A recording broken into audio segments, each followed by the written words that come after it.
Halo, selamat bertemu kembali dengan saya si Teknisi Gentayangan. Nah, di situ sudah ada gambar ISP untuk Realme 5 RMX 1911 ya. Di sini handphonenya kasusnya padam. Jadi coba kita cek lewat ISP ya. Sesudah kita solder sesuai dengan gambar, kita klik identify ya. Kita checklist di REC-MMC, settingannya busnya 8, clocknya 48 dan terchecklist di REC-MMC. Kemudian kita identify dan kita lihat hasil lognya seperti apa ya. Nah wajar saja handphonenya tidak menyala, build Androidnya tidak terbentuk ya, hanya ada keterangan Android 10. Bisa kita lihat IC-nya di situ Micron yang 128 GB ya. Coba kita cek nantasnya apakah si IC ini masih bagus atau tidak ya, karena pengakuan si usernya karena membuka pola di tempat lain HP-nya jadi matot. Nah, bisa kita cek di situ untuk MMC-nya masih layak ya, masih normal, masih hidup. Kita cek nantesnya masih hidup, untuk partisi bootnya bagus, areanya bagus. Oke, lanjut di sini kita coba read DAM-nya untuk jaga-jaga dan untuk koleksi DAM kita jika ada pekerjaan tipe handphone seperti ini masuk, kita bisa mengerjakannya dengan metode yang sama ya, dengan DAM ini dan dengan metode yang sama. Jadi setiap ada handphone yang belum saya punya DAM, saya selalu membaca dan mereadnya ya. Nah, di situ sudah kita read. Oh, user area belum ya? User areanya belum, kita masih extended JST boot 1 dan boot 2. User area kita ganti settingannya menjadi 16 mega saja ya. Jadi untuk DAM nggak perlu besar-besar karena kita juga sudah ada file untuk flashingnya ya. Kita read user area 16 MB.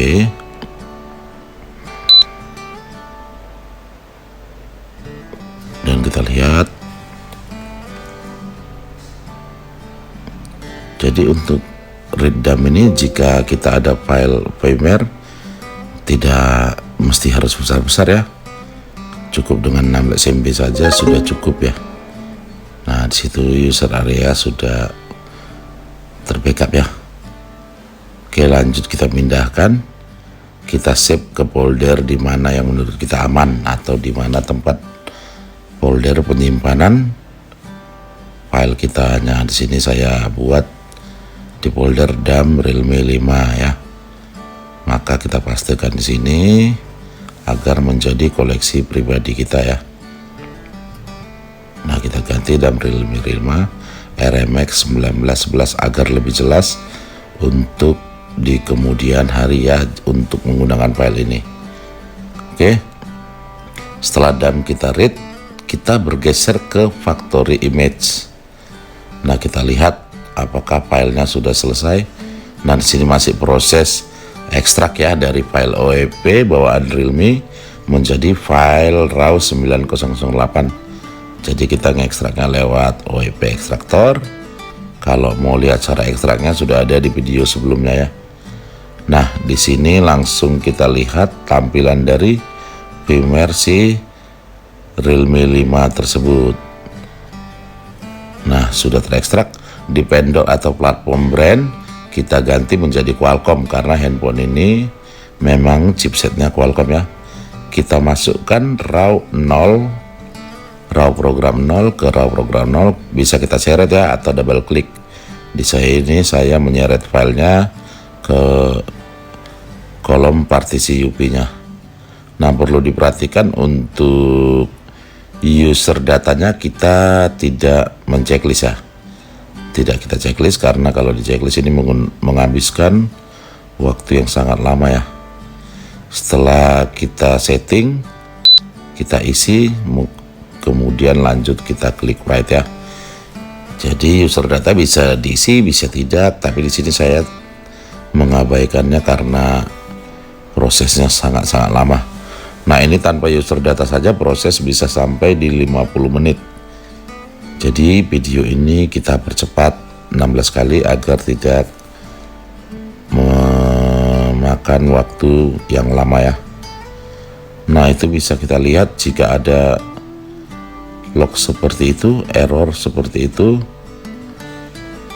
kita abaikan saja ya.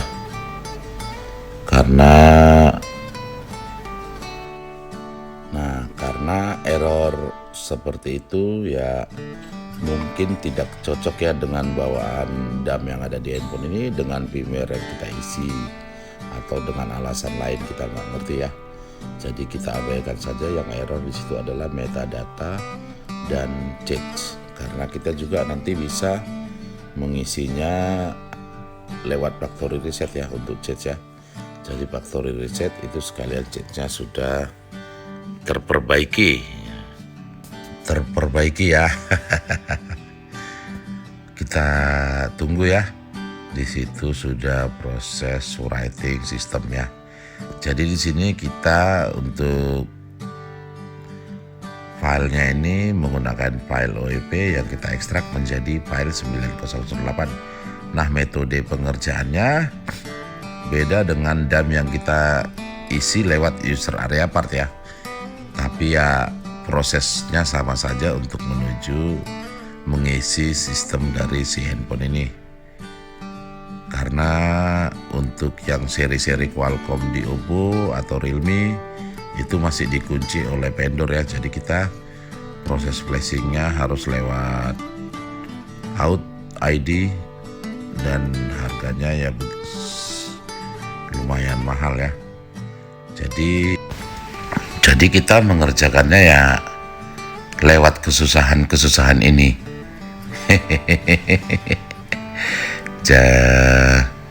Itu kita perhatikan sudah sampai ke vendor ya. Sepertinya sudah selesai karena sudah sampai di backup GPT ya. Proses writing untuk firmware ini sudah selesai. Jadi kita lanjut ke bergeser ke user path ya. Dari factory image kita geser ke user path. Nah, setelah kita geser, kita identify ulang lagi apakah room atau build numbernya sudah terisi ya. Tadi kan bisa kita lihat di log pertama ketika kita di tag MMC-nya dia kosong, hanya tulisan Android 10. Nah, di situ sudah terbentuk ya. Untuk boardnya RMX 1911, jadi sudah benar-benar ciri-ciri handphone hidup. Dari special text kita klik factory reset. Nah, factory reset ini untuk mengisi chat dan user data dari si HP tersebut.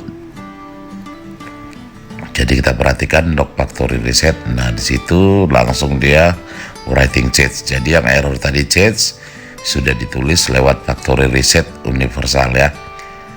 Kita tunggu proses writing data on sistemnya. Kira-kira di sini 1-2 menit saja. Kita percepat saja agar durasi tidak begitu panjang.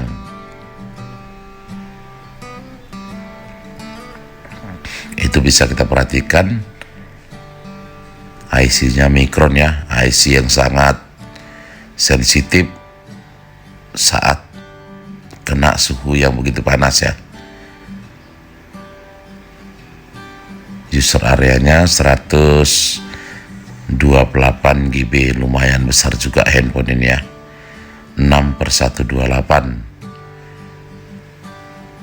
Oke, proses writing user data sudah done, chatnya sudah done, factory reset sudah done ya.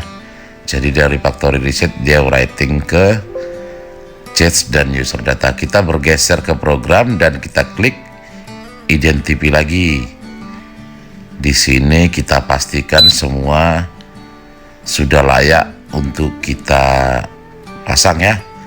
Konfigurasi dari semua settingannya, build numbernya. Nah, kita perhatikan user area is enabled for boot. Nah, itu syarat utama untuk Qualcomm. Settingannya masih lengkap. Lanjut kita pasang si HP-nya, kita rajut ulang, kita unsolder ISP-nya. Nah, di sini proses soldernya tetap hati-hati ya, harus menggunakan solder yang panas.